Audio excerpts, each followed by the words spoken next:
Hi there, Mike Robbins here. In this video, I'm going to talk about how we can transform worry. So I'm first going to talk about what worry is. Then we're going to talk a little bit about why we worry so much.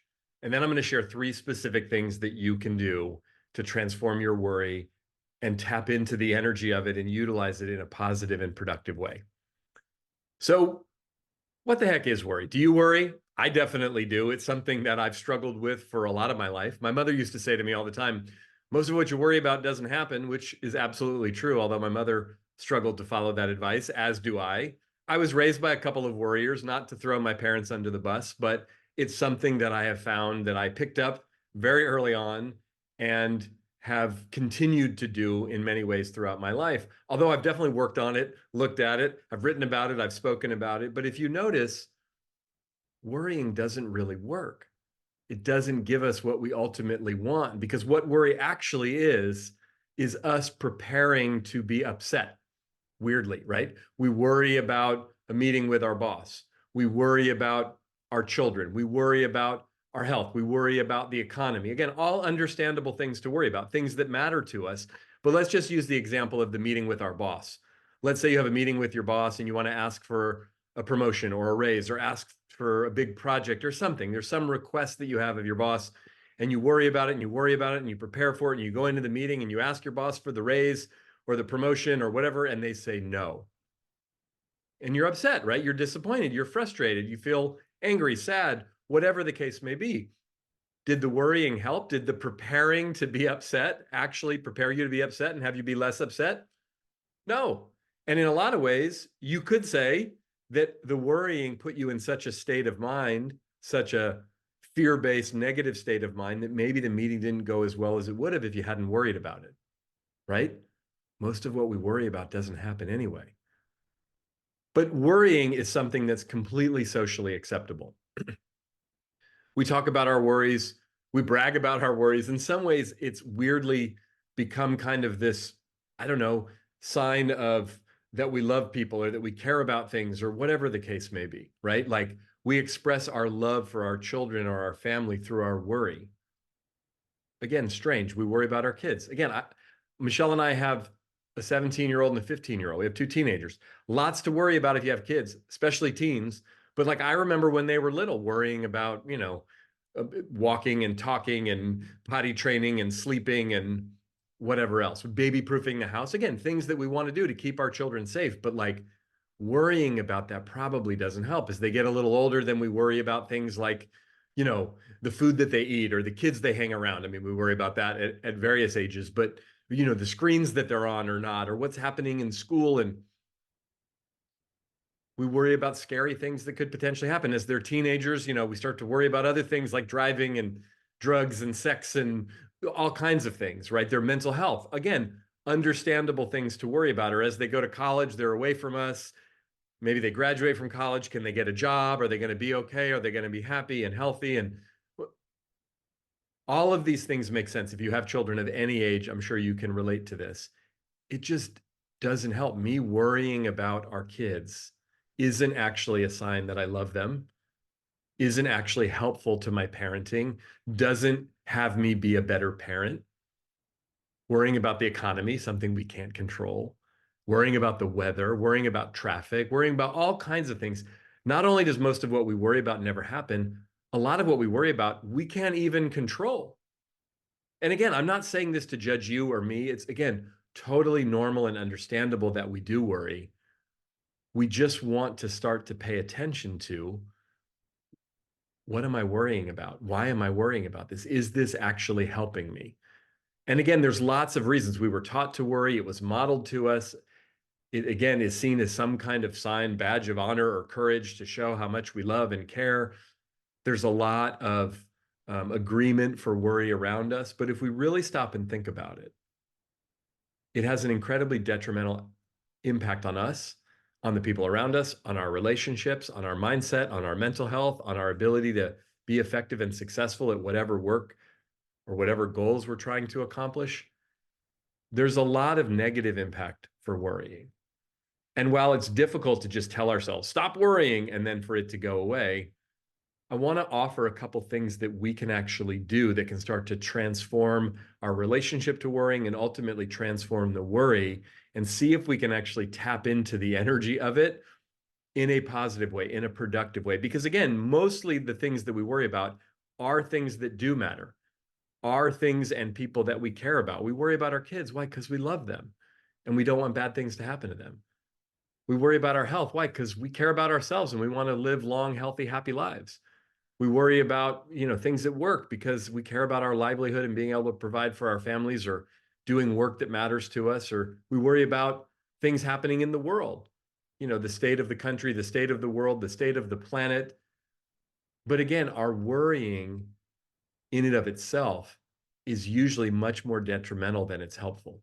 So what can we do? Here are three things that we can do. The first thing that we can do is actually tell the truth about our worrying. Pay attention to it, look at it without judgment, without shame, without ridicule. Again, it's a normal thing. It's a common thing. Many of us, even if you don't consider yourselves a worrier, most of us will find ourselves from time to time worrying. Sometimes if we really start to pay attention, we notice we actually worry more than we realize. It's like we've gotten so used to it, it's become sort of white noise in the background. It's like the heater or the air conditioner on in the room and we think it's quiet, and then it goes off and we go, wow, that was loud. So start to pay more attention. What do you worry about? What does it look like? What does it sound like? What does it feel like? What's your flavor of worrying? Do you talk about it? Do you commiserate with others? Do you put a lot of energy and attention into worrying? Do you talk to other people about their worries? Again, none of these things are evil in and of themselves. They just aren't conducive for us to live and operate from a sense of trust, from a sense of peace, from a sense of positive expectation. So if you start to pay attention and start to notice more how your worrying manifests itself, what does it look like? What does it feel like? Where did it come from? Again, not to blame parents or environment or circumstances, but just, oh, wow, I have a tendency to worry, or I have had a tendency to worry a lot in my life. And the more aware we can be of it, the more we can start to have some choice, some facility, some freedom around it. The less conscious we are of it, the more it just kind of runs the show. Does that make sense? So that's the first thing. Pay attention to it, tell the truth. The second thing is we can actually drop down deeper, go beneath the worrying. What are we really afraid of? Because usually what's driving worry is fear, right? We worry about our kids. Why? Because we're afraid of something. We're afraid for their safety. We're afraid for their well-being. We're afraid for their future. We're afraid, oh, Johnny's not doing well in school. I'm worried what that's going to mean for his future. Susie seems really addicted to her phone and to social media. I'm worried about her mental health, right?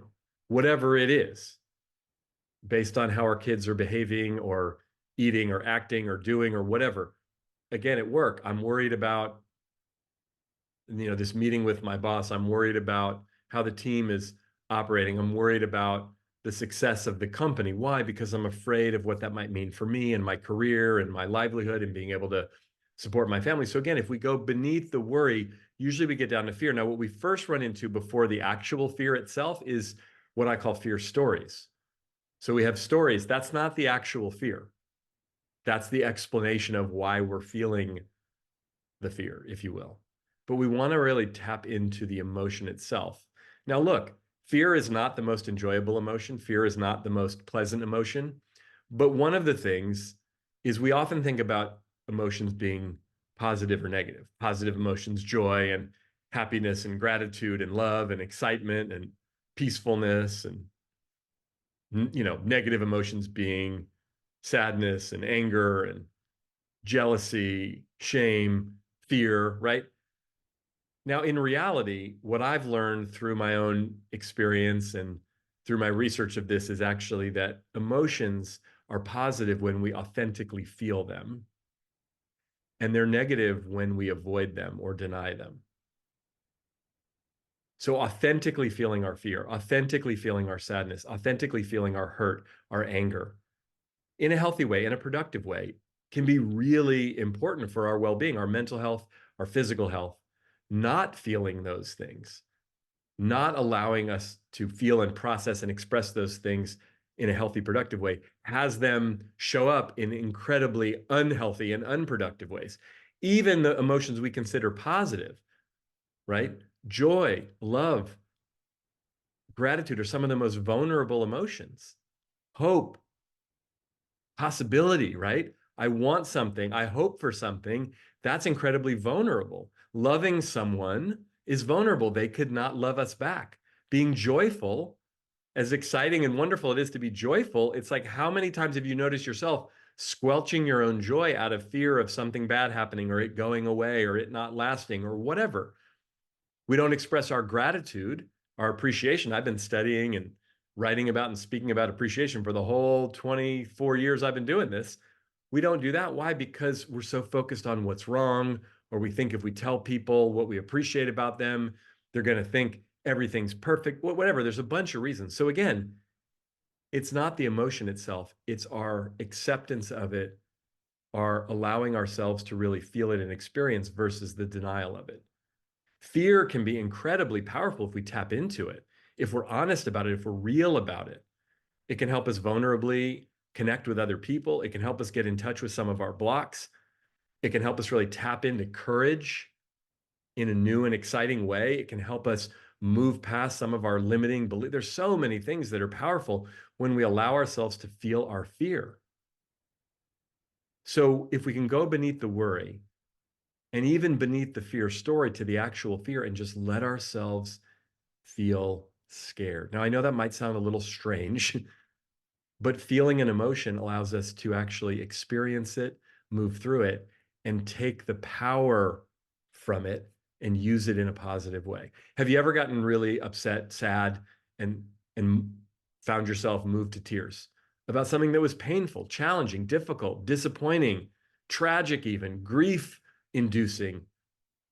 Even that, even in the most difficult situations, have you ever noticed if you let yourself cry and really just feel the sadness, when you're done feeling it,